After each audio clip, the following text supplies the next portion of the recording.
Not a whit more cruel than hanging, said the Scot, filthier, that's all. In the southern regions of Africa they content themselves, resumed the doctor, with shutting up the criminal in his own hut with his cattle, and sometimes with his family. They then set fire to the hut and the whole party are burned together. I call that cruel, but like friend Kennedy I think that the gallows is quite as cruel, quite as barbarous. Joe, by the aid of his keen sight, which he did not fail to use continually, noticed some flocks of birds of prey flitting about the horizon. They are eagles, exclaimed Kennedy, after reconnoitring them through the glass, magnificent birds whose flight is as rapid as ours. Heaven preserve us from their attacks, said the doctor, they are more to be feared by us than wild beasts or savage tribes. Bah, said the hunter, we can drive them off with a few rifle shots. Nevertheless, I would prefer, dear Dick, not having to rely upon your skill this time, for the silk of our balloon could not resist their sharp beaks. Fortunately, the huge birds will, I believe, be more frightened than attracted by our machine. Yes, but a new idea, and I have dozens of them, said Joe. If we could only manage to capture a team of live eagles, we could hitch them to the balloon and they'd haul us through the air. The thing has been seriously proposed, replied the doctor, but I think it hardly practicable with creatures naturally so restive. Oh, we tame them, said Joe. Instead of driving them with bits, we do it with eye blinkers that would cover their eyes. Half blinded in that way, they'd go to the right or to the left as we desired. When blinded completely, they would stop. Allow me, Joe, to prefer a favourable wind to your team of eagles. It costs less for fodder and is more reliable. Well, you may have your choice, master, but I stick to my idea. It now was noon. The Victoria had been going at a more moderate speed for some time. The country merely passed below it, it no longer flew. Suddenly, shouts and whistlings were heard by our aeronauts, and leaning over the edge of the car, they saw on the open plain below them an exciting spectacle. Two hostile tribes were fighting furiously, and the air was dotted with volleys of arrows. The combatants were so intent upon their murderous work that they did not notice the arrival of the balloon. There were about 300 mingled confusedly in the deadly struggle. Most of them, red with the blood of the wounded, in which they fairly wallowed, were horrible to behold. As they at last caught sight of the balloon, there was a momentary pause, but their yells redoubled, and some arrows were shot at the Victoria, one of them coming close enough for Joe to catch it with his hand. Let us rise out of range, exclaimed the doctor. There must be no rashness, we are forbidden any risk. Meanwhile the massacre continued on both sides, with battle-axes and war-clubs. As quickly as one of the combatants fell, a hostile warrior ran up to cut off his head, while the women, mingling in the fray, gathered up these bloody trophies and piled them together at either extremity of the battlefield. Often, too, they even fought for these hideous spoils. What a frightful scene, said Kennedy with profound disgust. They're ugly acquaintances, added Joe, but then, if they had uniforms they'd be just like the fighters of all the rest of the world. I have a keen hankering to take a hand in at that fight, said the hunter, brandishing his rifle. No, no, objected the doctor vehemently. No, let us not meddle with what don't concern us. Do you know which is right or which is wrong, that you would assume the part of the Almighty? Let us, rather, hurry away from this revolting spectacle. Could the great captains of the world float thus above the scenes of their exploits, they would at last, perhaps, conceive a disgust for blood and conquest. The chieftain of one of the contending parties was remarkable for his athletic proportions, his great height and Herculean strength. With one hand he plunged his spear into the compact ranks of his enemies, and with the other mowed large spaces in them with his battle-axe. Suddenly he flung away his war-club, red with blood, rushed upon a wounded warrior, and chopping off his arm at a single stroke, carried the dissevered member to his mouth, and bit it again and again. Ah, ejaculated Kennedy, the horrible brute, I can hold back no longer, and as he spoke the huge savage, struck full in the forehead with a rifle ball, fell headlong to the ground. Upon this sudden mishap of their leader, his warriors seemed struck dumb with amazement. His supernatural death awed them, while it reanimated the courage and ardour of their adversaries, and in a twinkling the field was abandoned by half the combatants. Come, let us look higher up for a current to bear us away. I am sick of this spectacle, said the doctor. But they could not get away so rapidly as to avoid the sight of the victorious tribe rushing upon the dead and the wounded, scrambling and disputing for the still warm and reeking flesh, and eagerly devouring it. 4, uttered Joe, it's sickening. The balloon rose as it expanded. The howlings of the brutal horde in the delirium of their orgy pursued them for a few minutes, but at length, borne away toward the south, they were carried out of sight and hearing of this horrible spectacle of cannibalism. The surface of the country was now greatly varied, with numerous streams of water bearing toward the east. The latter undoubtedly ran into those affluents of Lake Nu, or of the River of the Gazelles, concerning which M. Guillaume Legion has given such curious details. At nightfall, the balloon cast anchor in 27 degrees east longitude and 4 degrees 20 minutes north latitude, after a day's trip of 150 miles. Chapter 21. Strange sounds. A night attack. Kennedy and Joe in the tree. 2 shots. Help, help, reply in French. The morning. The missionary. The plan of rescue. The night came on very dark. The doctor had not been able to reconnoitre the country. He had made fast to a very tall tree, from which he could distinguish only a confused mass through the gloom. As usual, he took the 9 o'clock watch, and at midnight Dick relieved him. "Keep a sharp lookout, Dick," was the doctor's good-night injunction. "Is there anything new on the carpet?" "No, but I thought that I heard vague sounds below us, and as I don't exactly know where the wind has carried us to, even an excess of caution would do no harm." "You've probably heard the cries of wild beasts." "No, the sounds seem to me something altogether different from that. At all events, on the least alarm don't fail to waken us." "I'll do so, doctor, rest easy." After listening attentively for a moment or two longer, the doctor, hearing nothing more, threw himself on his blankets and went asleep. The sky was covered with dense clouds, but not a breath of air was stirring, and the balloon, kept in its place by only a single anchor, experienced not the slightest oscillation. Kennedy, leaning his elbow on the edge of the car, so as to keep an eye on the cylinder, which was actively at work, gazed out upon the calm obscurity.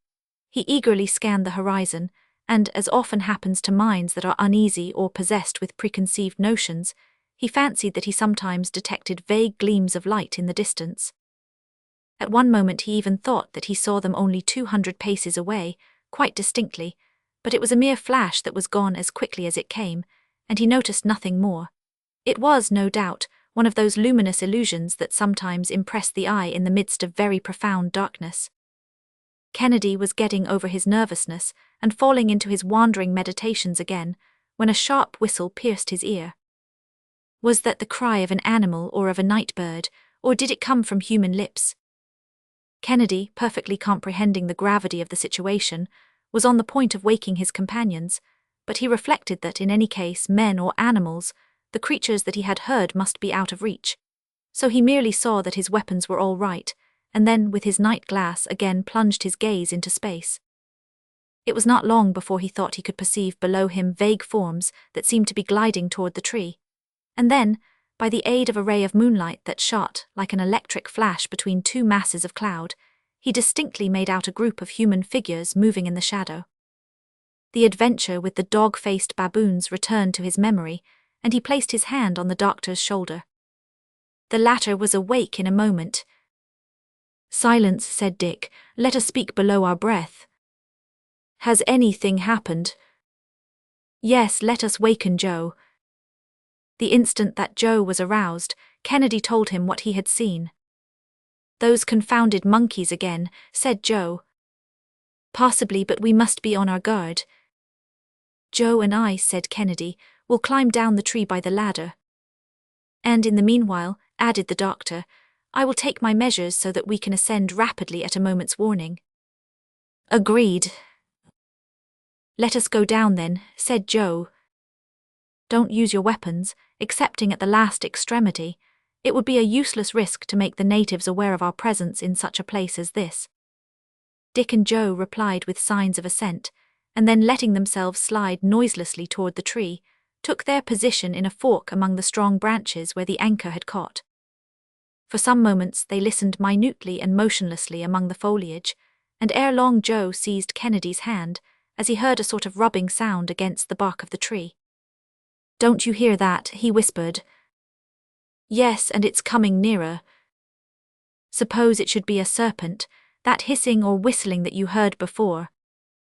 "No, there was something human in it." I'd prefer the savages, for I have a horror of those snakes. The noise is increasing, said Kennedy again after a lapse of a few moments. Yes, something's coming up toward us climbing. Keep watch on this side and I'll take care of the other. Very good. There they were, isolated at the top of one of the larger branches, shooting out in the midst of one of those miniature forests called baobab trees. The darkness, heightened by the density of the foliage, was profound. However, Joe, leaning over to Kennedy's ear and pointing down the tree, whispered, "The blacks, they're climbing toward us." The two friends could even catch the sound of a few words uttered in the lowest possible tones. Joe gently brought his rifle to his shoulder as he spoke. "Wait," said Kennedy. Some of the natives had really climbed the baobab, and now they were seen rising on all sides, winding along the boughs like reptiles, and advancing slowly but surely, all the time plainly enough discernible, not merely to the eye but to the nostrils, by the horrible odors of the rancid grease with which they bedaubed their bodies. Ere long, two heads appeared to the gaze of Kennedy and Joe, on a level with the very branch to which they were clinging. "Attention," said Kennedy, "fire." The double concussion resounded like a thunderbolt and died away into cries of rage and pain, and in a moment the whole horde had disappeared. But in the midst of these yells and howls a strange, unexpected, nay, what seemed an impossible, cry had been heard. A human voice had distinctly called aloud in the French language. "Help, help." Kennedy and Joe, dumb with amazement, had regained the car immediately. "Did you hear that?" the doctor asked them. Undoubtedly that supernatural cry, à moi, comes from a Frenchman in the hands of these barbarians. A traveller. A missionary, perhaps. "Poor wretch," said Kennedy, "they're assassinating him, making a martyr of him." The doctor then spoke, and it was impossible for him to conceal his emotions. "There can be no doubt of it," he said. "Some unfortunate Frenchman has fallen into the hands of these savages. We must not leave this place without doing all in our power to save him. When he heard the sound of our guns, he recognized an unhoped-for assistance, a providential interposition. We shall not disappoint his last hope. Are such your views?" "They are, doctor, and we are ready to obey you." "Let us, then, lay our heads together to devise some plan, and in the morning we'll try to rescue him." "But how shall we drive off those abominable blacks?" asked Kennedy. "It's quite clear to me, from the way in which they made off, that they are unacquainted with firearms. We must therefore profit by their fears, but we shall await daylight before acting, and then we can form our plans of rescue according to circumstances." "The poor captive cannot be far off," said Joe, "because—" "Help, help," repeated the voice, but much more feebly this time. "The savage wretches," exclaimed Joe, trembling with indignation. "Suppose they should kill him tonight." "Do you hear, doctor?" resumed Kennedy, seizing the doctor's hand. "Suppose they should kill him tonight." "It is not at all likely, my friends. These savage tribes kill their captives in broad daylight. They must have the sunshine. Now, if I were to take advantage of the darkness to slip down to the poor fellow," said Kennedy. "And I'll go with you," said Joe warmly. "Pause, my friends, pause. The suggestion does honor to your hearts and to your courage, but you would expose us all to great peril, and do still greater harm to the unfortunate man whom you wish to aid." "Why so?" asked Kennedy. "These savages are frightened and dispersed. They will not return." "Dick, I implore you, heed what I say. I am acting for the common good, and if by any accident you should be taken by surprise, all would be lost. But think of that poor wretch hoping for aid, waiting there, praying, calling aloud. Is no one to go to his assistance? He must think that his senses deceived him, that he heard nothing." "We can reassure him on that score," said Dr. Ferguson, and standing erect, making a speaking trumpet of his hands, he shouted at the top of his voice in French, "Whoever you are, be of good cheer. 3 friends are watching over you." A terrific howl from the savages responded to these words, no doubt drowning the prisoner's reply. "They are murdering him, they are murdering him," exclaimed Kennedy. "Our interference will have served no other purpose than to hasten the hour of his doom. We must act." "But how, Dick? What do you expect to do in the midst of this darkness?" "Oh, if it was only daylight," sighed Joe. "Well, and suppose it were daylight," said the doctor in a singular tone. Nothing more simple, Doctor, said Kennedy. I'd go down and scatter all these savage villains with powder and ball. And you, Joe, what would you do? I, Master. Why, I'd act more prudently, maybe, by telling the prisoner to make his escape in a certain direction that we'd agree upon.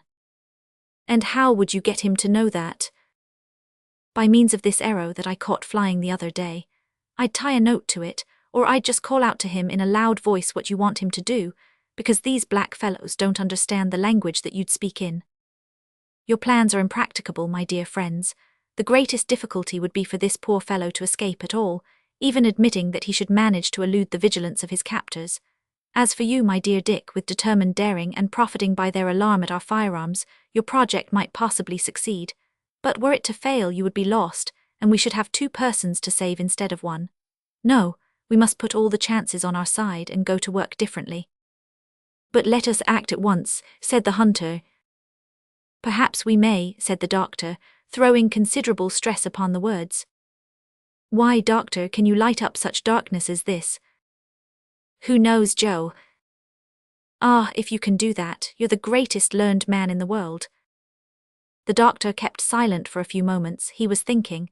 His 2 companions looked at him with much emotion, for they were greatly excited by the strangeness of the situation. Ferguson at last resumed. Here is my plan. We have 200 pounds of ballast left, since the bags we brought with us are still untouched. I'll suppose that this prisoner, who is evidently exhausted by suffering, weighs as much as one of us. There will still remain 60 pounds of ballast to throw out, in case we should want to ascend suddenly. How do you expect to manage the balloon? Asked Kennedy. This is the idea, Dick. You will admit that if I can get to the prisoner and throw out a quantity of ballast, equal to his weight, I shall have in no wise altered the equilibrium of the balloon. But then, if I want to get a rapid ascension, so as to escape these savages, I must employ means more energetic than the cylinder. Well then, in throwing out this overplus of ballast at a given moment, I am certain to rise with great rapidity. That's plain enough. Yes, but there is one drawback. It consists in the fact that in order to descend after that, I should have to part with a quantity of gas proportionate to the surplus ballast that I had thrown out. Now the gas is precious, but we must not haggle over it when the life of a fellow creature is at stake. You are right, sir. We must do everything in our power to save him. Let us work then, and get these bags all arranged on the rim of the car, so that they may be thrown overboard at one movement. But this darkness... It hides our preparations and will be dispersed only when they are finished. Take care to have all our weapons close at hand. Perhaps we may have to fire, so we have 1 shot in the rifle, 4 for the 2 muskets, 12 in the 2 revolvers, or 17 in all, which might be fired in a quarter of a minute. But perhaps we shall not have to resort to all this noisy work. Are you ready? We're ready, responded Joe. The sacks were placed as requested, and the arms were put in good order. Very good, said the doctor. Have an eye to everything. Joe will see to throwing out the ballast and Dick will carry off the prisoner, but let nothing be done until I give the word. Joe will first detach the anchor and then quickly make his way back to the car. Joe let himself slide down by the rope, and in a few moments reappeared at his post, while the balloon, thus liberated, hung almost motionless in the air. In the meantime, the doctor assured himself of the presence of a sufficient quantity of gas in the mixing tank to feed the cylinder if necessary, without there being any need of resorting for some time to the Bunsen battery. He then took out the 2 perfectly isolated conducting wires, which served for the decomposition of the water, and searching in his travelling sack, brought forth 2 pieces of charcoal, cut down to a sharp point, and fixed one at the end of each wire. His 2 friends looked on without knowing what he was about, but they kept perfectly silent. When the doctor had finished, he stood up erect in the car, and taking the 2 pieces of charcoal, one in each hand, drew their points nearly together. In a twinkling, an intense and dazzling light was produced, with an insupportable glow between the 2 pointed ends of charcoal, and a huge jet of electric radiance literally broke the darkness of the night. Oh, ejaculated the astonished friends. Not a word, cautioned the doctor. Chapter 22. The jet of light, the missionary, the rescue in a ray of electricity, a Lazarist priest, but little hope, the doctor's care, a life of self-denial, passing a volcano. Dr. Ferguson darted his powerful electric jet toward various points of space and caused it to rest on a spot from which shouts of terror were heard. His companions fixed their gaze eagerly on the place. The baobab over which the balloon was hanging almost motionless stood in the center of a clearing, where, between fields of Indian corn and sugar cane, were seen some 50 low, conical huts, around which swarmed a numerous tribe. 100 feet below the balloon stood a large post or stake, and at its foot lay a human being, a young man of 30 years or more, with long black hair, half naked, wasted and wan, bleeding, covered with wounds, his head bowed over upon his breast as Christ's was when he hung upon the cross. The hair, cut shorter on the top of his skull, still indicated the place of a half-effaced tonsure. "A missionary, a priest," exclaimed Joe. "Poor unfortunate man," said Kennedy. "We must save him, Dick," responded the doctor. "We must save him." The crowd of blacks, when they saw the balloon over their heads, like a huge comet with a train of dazzling light, were seized with a terror that may be readily imagined. Upon hearing their cries, the prisoner raised his head. His eyes gleamed with sudden hope, and without too thoroughly comprehending what was taking place, he stretched out his hands to his unexpected deliverers. "He is alive," exclaimed Ferguson. "God be praised, the savages have got a fine scare and we shall save him. Are you ready, friends?" "Ready, doctor," at the word. Joe shut off the cylinder. The doctor's order was executed. An almost imperceptible breath of air impelled the balloon directly over the prisoner, at the same time that it gently lowered with the contraction of the gas. For about 10 minutes it remained floating in the midst of luminous waves, for Ferguson continued to flash right down upon the throng his glowing sheaf of rays, which, here and there, marked out swift and vivid sheets of light. The tribe, under the influence of an indescribable terror, disappeared little by little in the huts, and there was complete solitude around the stake. The doctor had therefore been right in counting upon the fantastic appearance of the balloon throwing out rays, as vivid as the sun's, through this intense gloom. The car was approaching the ground, but a few of the savages, more audacious than the rest, guessing that their victim was about to escape from their clutches, came back with loud yells, and Kennedy seized his rifle. The doctor, however, besought him not to fire. The priest, on his knees, for he had not the strength to stand erect, was not even fastened to the stake, his weakness rendering that precaution superfluous. At the instant when the car was close to the ground, the brawny Scot, laying aside his rifle, and seizing the priest around the waist, lifted him into the car, while at the same moment Joe tossed over the 200 pounds of ballast. The doctor had expected to ascend rapidly, but contrary to his calculations, the balloon, after going up some 3 or 4 feet, remained there perfectly motionless. "What holds us?" he asked with an accent of terror. Some of the savages were running toward them, uttering ferocious cries. "Aha," said Joe, "one of those cursed blacks is hanging to the car." "Dick, Dick," cried the doctor, "the water tank." Kennedy caught his friend's idea on the instant, and snatching up with desperate strength one of the water tanks weighing about 100 pounds, he tossed it overboard. The balloon, thus suddenly lightened, made a leap of 300 feet into the air, amid the howlings of the tribe whose prisoner thus escaped them in a blaze of dazzling light. "Hurrah!" shouted the doctor's comrades. Suddenly the balloon took a fresh leap, which carried it up to an elevation of 1,000 feet. "What's that?" said Kennedy, who had nearly lost his balance. "Oh, nothing, only that black villain leaving us," replied the doctor tranquilly, and Joe, leaning over, saw the savage that had clung to the car whirling over and over, with his arms outstretched in the air, and presently dashed to pieces on the ground. The doctor then separated his electric wires, and everything was again buried in profound obscurity. It was now 1 o'clock in the morning. The Frenchman, who had swooned away, at length opened his eyes. "You are saved," were the doctor's first words. "Saved," he with a sad smile replied in English, "saved from a cruel death. My brethren, I thank you, but my days are numbered, nay, even my hours, and I have but little longer to live." With this, the missionary, again yielding to exhaustion, relapsed into his fainting fit. "He is dying," said Kennedy. "No," replied the doctor, bending over him, "but he is very weak, so let us lay him under the awning." And they did gently deposit on their blankets that poor, wasted body, covered with scars and wounds, still bleeding where fire and steel had, in 20 places, left their agonizing marks. The doctor, taking an old handkerchief, quickly prepared a little lint, which he spread over the wounds after having washed them. These rapid attentions were bestowed with the celerity and skill of a practiced surgeon, and when they were complete, the doctor, taking a cordial from his medicine chest, poured a few drops upon his patient's lips. The latter feebly pressed his kind hands, and scarcely had the strength to say, "Thank you, thank you." The doctor comprehended that he must be left perfectly quiet, so he closed the folds of the awning and resumed the guidance of the balloon. The latter, after taking into account the weight of the new passenger, had been lightened of 180 pounds, and therefore kept aloft without the aid of the cylinder. At the first dawn of day, a current drove it gently toward the west-northwest. The doctor went in under the awning for a moment or two to look at his still sleeping patient. "May heaven spare the life of our new companion. Have you any hope?" said the Scot. "Yes, Dick, with care in this pure, fresh atmosphere."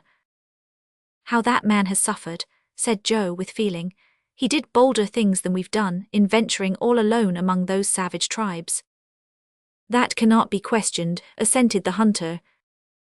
During the entire day, the doctor would not allow the sleep of his patient to be disturbed. It was really a long stupor, broken only by an occasional murmur of pain that continued to disquiet and agitate the doctor greatly. Toward evening the balloon remained stationary in the midst of the gloom, and during the night, while Kennedy and Joe relieved each other in carefully tending the sick man, Ferguson kept watch over the safety of all. By the morning of the next day, the balloon had moved but very slightly to the westward. The dawn came up pure and magnificent. The sick man was able to call his friends with a stronger voice. They raised the curtains of the awning, and he inhaled with delight the keen morning air. "How do you feel today?" asked the doctor. "Better, perhaps," he replied. "But you, my friends, I have not seen you yet excepting in a dream. I can indeed scarcely recall what has occurred. Who are you, that your names may not be forgotten in my dying prayers?" "We are English travellers," replied Ferguson. "We are trying to cross Africa in a balloon, and on our way, we have had the good fortune to rescue you." "Science has its heroes," said the missionary. "But religion its martyrs," rejoined the Scot. "Are you a missionary?" asked the doctor. "I am a priest of the Lazarist mission. Heaven sent you to me, heaven be praised. The sacrifice of my life had been accomplished. But you come from Europe, tell me about Europe, about France. I have been without news for the last 5 years." "5 years alone and among these savages," exclaimed Kennedy with amazement. "They are souls to redeem, ignorant and barbarous brethren whom religion alone can instruct and civilize." Dr. Ferguson, yielding to the priest's request, talked to him long and fully about France. He listened eagerly, and his eyes filled with tears. He seized Kennedy's and Joe's hands by turns in his own, which were burning with fever. The doctor prepared him some tea, and he drank it with satisfaction. After that, he had strength enough to raise himself up a little, and smiled with pleasure at seeing himself borne along through so pure a sky. "You are daring travellers," he said, "and you will succeed in your bold enterprise. You will again behold your relatives, your friends, your country, you." At this moment, the weakness of the young missionary became so extreme that they had to lay him again on the bed, where a prostration, lasting for several hours, held him like a dead man under the eye of Dr. Ferguson. The latter could not suppress his emotion, for he felt that this life now in his charge was ebbing away. Were they then so soon to lose him whom they had snatched from an agonizing death? The doctor again washed and dressed the young martyr's frightful wounds, and had to sacrifice nearly his whole stock of water to refresh his burning limbs. He surrounded him with the tenderest and most intelligent care, until at length the sick man revived, little by little in his arms, and recovered his consciousness if not his strength. The doctor was able to gather something of his history from his broken murmurs. "Speak in your native language," he said to the sufferer. "I understand it, and it will fatigue you less." The missionary was a poor young man from the village of Aradan in Brittany, in the Morbihan country. His earliest instincts had drawn him toward an ecclesiastical career, but to this life of self-sacrifice he was also desirous of joining a life of danger, by entering the mission of the Order of Priesthood of which St. Vincent de Paul was the founder, and at 20 he quitted his country for the inhospitable shores of Africa. From the sea-coast, overcoming obstacles, little by little, braving all privations, pushing onward afoot and praying, He had advanced to the very center of those tribes that dwell among the tributary streams of the Upper Nile. For 2 years his faith was spurned, his zeal denied recognition, his charities taken in ill part, and he remained a prisoner to one of the cruelest tribes of the Nyambara, the object of every species of maltreatment. But still he went on teaching, instructing, and praying, the tribe having been dispersed and he left for dead, in one of those combats which are so frequent between the tribes.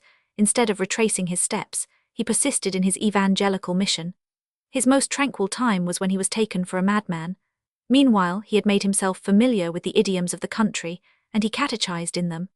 At length, during 2 more long years, he traversed these barbarous regions, impelled by that superhuman energy that comes from God. For a year past he had been residing with that tribe of the Nyams known as the Barafri, one of the wildest and most ferocious of them all.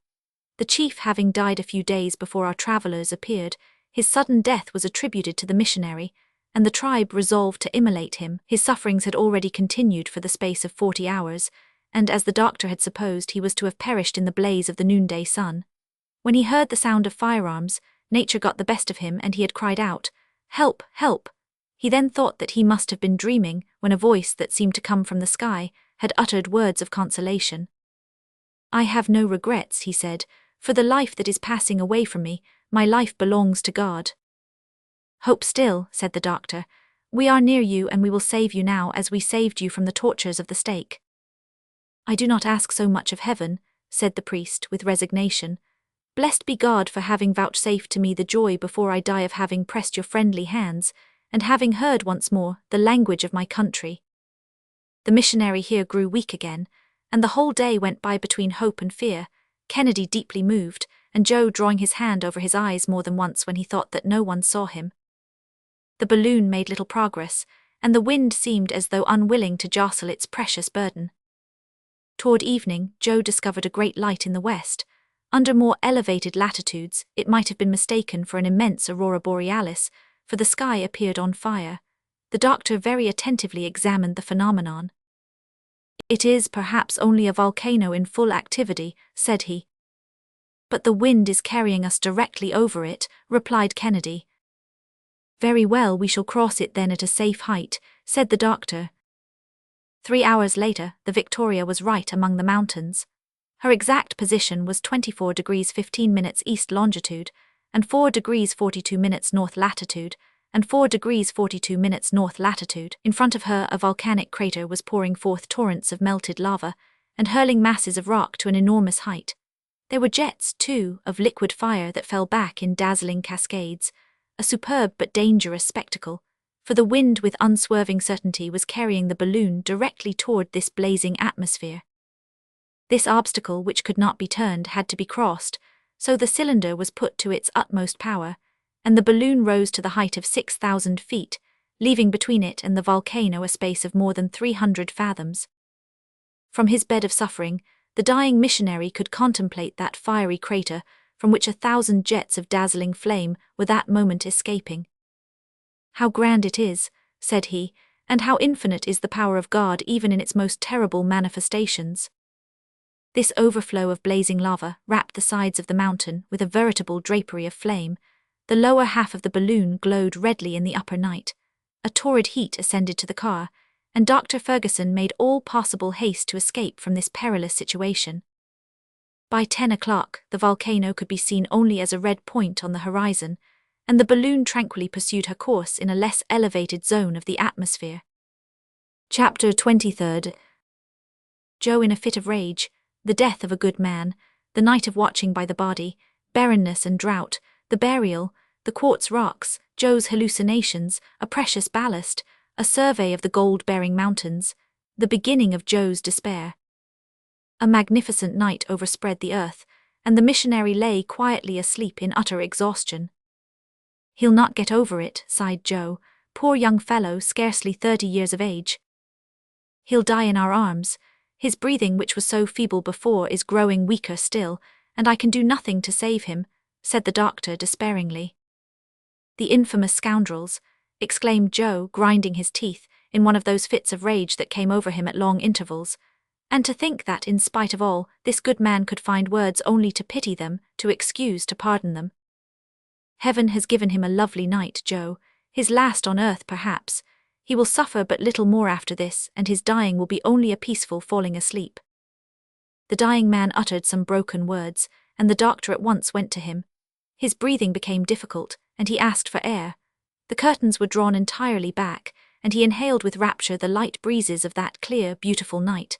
The stars sent him their trembling rays, and the moon wrapped him in the white winding sheet of its effulgence. "My friends," said he in an enfeebled voice, "I am going. May God requite you and bring you to your safe harbor. May he pay for me the debt of gratitude that I owe to you." "You must still hope," replied Kennedy. "This is but a passing fit of weakness. You will not die. How could any one die on this beautiful summer night?" "Death is at hand," replied the missionary. "I know it. Let me look it in the face. Death, the commencement of things eternal, is but the end of earthly cares. Place me upon my knees, my brethren, I beseech you." Kennedy lifted him up, and it was distressing to see his weakened limbs bend under him. My God," exclaimed the dying apostle, "have pity on me." His countenance shone. Far above that earth on which he had known no joys, in the midst of that night which sent to him its softest radiance, on the way to that heaven toward which he uplifted his spirit, as though in a miraculous assumption, he seemed already to live and breathe in the new existence. His last gesture was a supreme blessing on his new friends of only one day. Then he fell back into the arms of Kennedy, whose countenance was bathed in hot tears. "Dead," said the doctor, bending over him, "dead," and with one common accord the three friends knelt together in silent prayer. "Tomorrow," resumed the doctor, "we shall bury him in the African soil which he has besprinkled with his blood."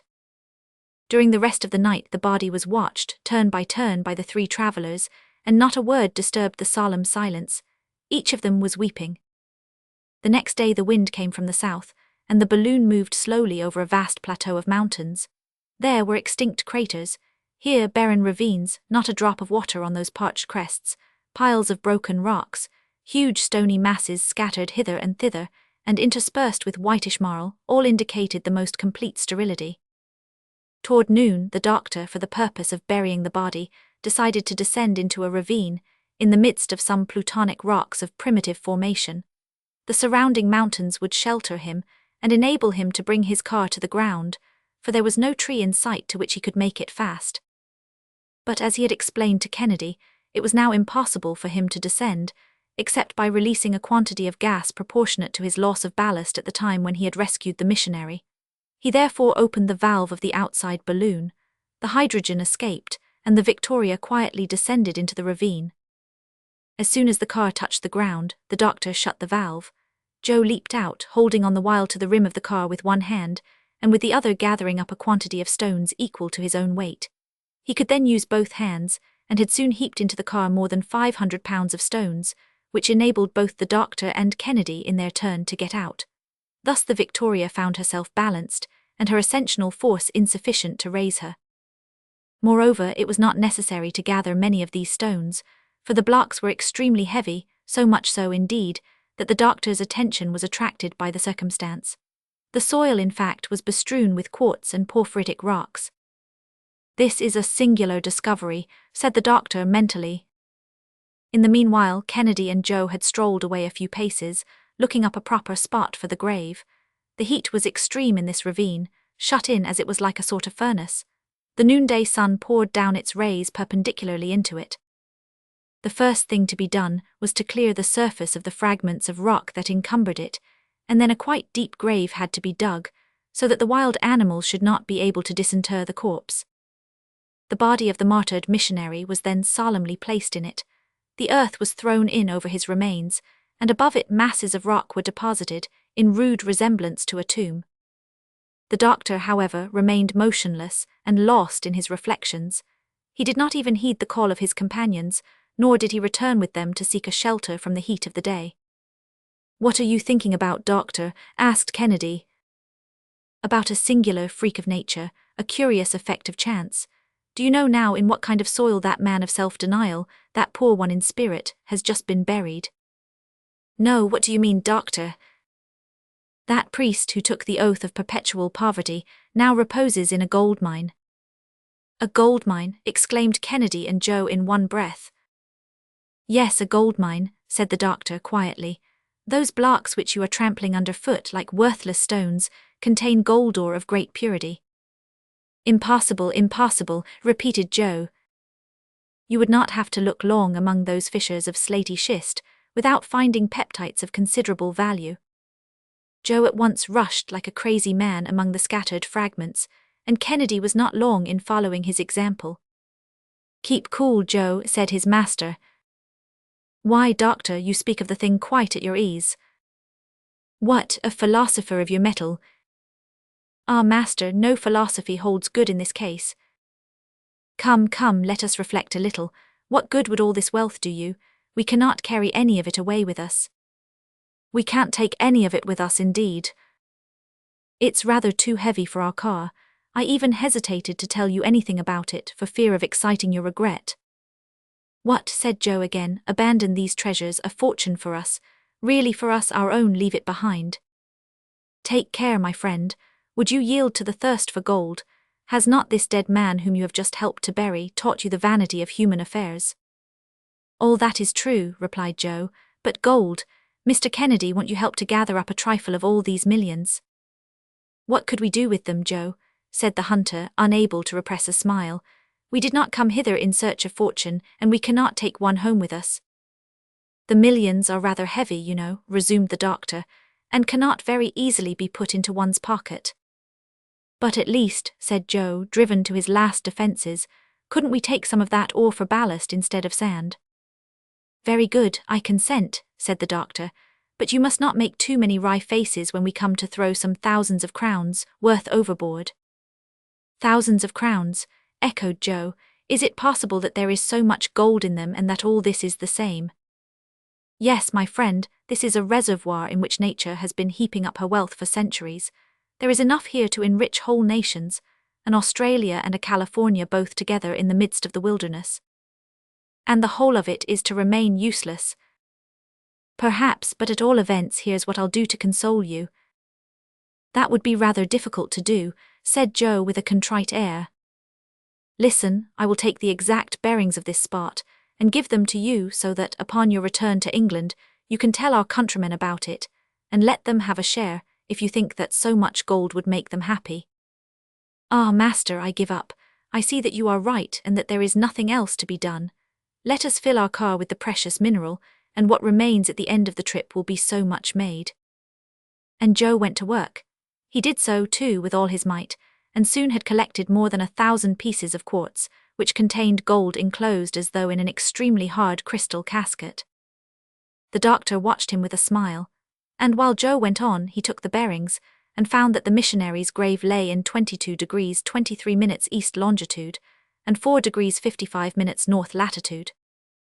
Then, casting one glance at the swelling of the soil, beneath which the body of the poor Frenchman reposed, he went back to his car.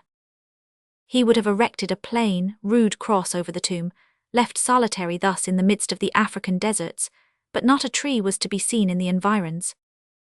God will recognize it, said Kennedy. An anxiety of another sort now began to steal over the doctor's mind. He would have given much of the gold before him for a little water, for he had to replace what had been thrown overboard when the Negro was carried up into the air, but it was impossible to find it in these arid regions, and this reflection gave him great uneasiness. He had to feed his cylinder continually, and he even began to find that he had not enough to quench the thirst of his party. Therefore he determined to lose no opportunity of replenishing his supply. Upon getting back to the car, he found it burdened with the quartz blocks that Joe's greed had heaped in it. He got in, however, without saying anything. Kennedy took his customary place, and Joe followed, but not without casting a covetous glance at the treasures in the ravine. The doctor rekindled the light in the cylinder, the spiral became heated, the current of hydrogen came in a few minutes and the gas dilated, but the balloon did not stir an inch. Joe looked on uneasily but kept silent. Joe, said the doctor. Joe made no reply. Joe, don't you hear me? Joe made a sign that he heard, but he would not understand. Do me the kindness to throw out some of that quartz. But doctor, you gave me leave. I gave you leave to replace the ballast, that was all. But, do you want to stay forever in this desert? Joe cast a despairing look at Kennedy, but the hunter put on the air of a man who could do nothing in the matter. "Well, Joe, then your cylinder don't work," said the obstinate fellow. "My cylinder, it is lit as you perceive, but the balloon will not rise until you have thrown off a little ballast." Joe scratched his ear, picked up a piece of quartz, the smallest in the lot, weighed and reweighed it, and tossed it up and down in his hand. It was a fragment of about 3 or 4 pounds. At last he threw it out. But the balloon did not budge. "Humph," said he, "we're not going up yet." "Not yet," said the doctor, "keep on throwing." Kennedy laughed. Joe now threw out some 10 pounds, but the balloon stood still. Joe got very pale.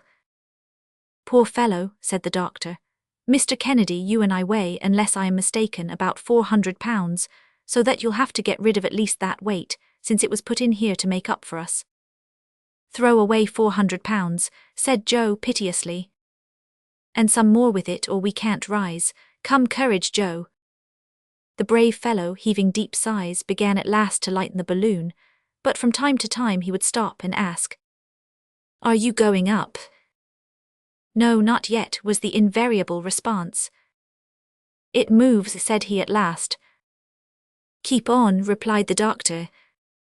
"It's going up, I'm sure." "Keep on yet," said Kennedy. And Joe, picking up one more block, desperately tossed it out of the car.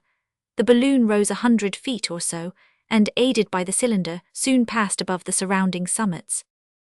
"Now, Joe," resumed the doctor, "there still remains a handsome fortune for you, and if we can only keep the rest of this with us until the end of our trip, there you are, rich for the balance of your days."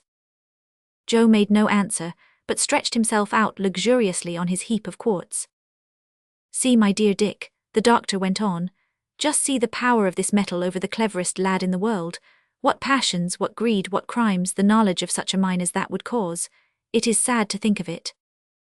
By evening the balloon had made 90 miles to the westward, and was, in a direct line, 1,400 miles from Zanzibar. Chapter 24. The wind dies away. The vicinity of the desert, the mistake in the water supply, the nights of the equator, Dr. Ferguson's anxieties, the situation flatly stated, energetic replies of Kennedy and Joe, one night more. The balloon, having been made fast to a solitary tree, almost completely dried up by the aridity of the region in which it stood, passed the night in perfect quietness, and the travellers were enabled to enjoy a little of the repose which they so greatly needed. The emotions of the day had left sad impressions on their minds.